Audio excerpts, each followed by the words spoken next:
biblical scholar James Tabor has spent 20 years uncovering the real Mary.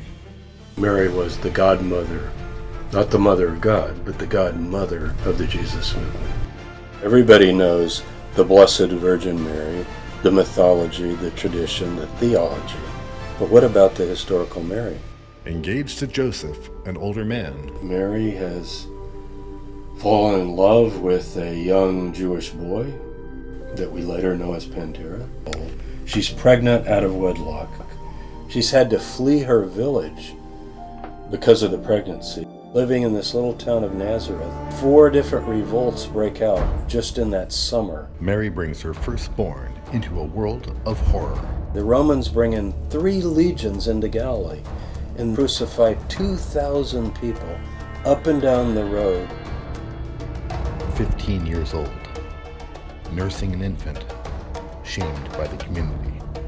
You got to give credit to Mary. She's able to be strong, proud. She's able to raise this family. Mary gives her sons revolutionary names. Simon and Jude particularly. These are really firebrand names. She has a vision of the revolution that she is able to inculcate into Jesus and into the brothers.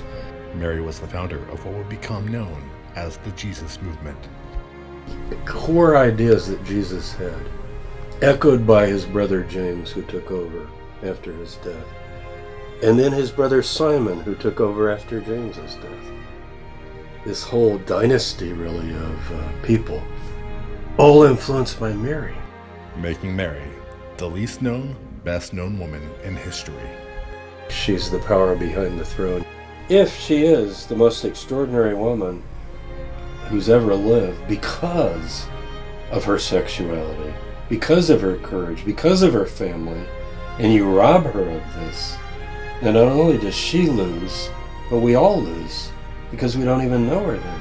For the first time, meet Mary. The tough firebrand, the courageous mother, a widow who goes through circumstances that are very trying.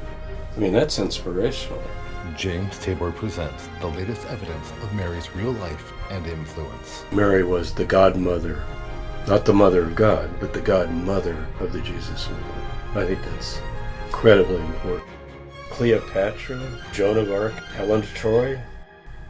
Mary, to me, towers above them all in terms of ultimate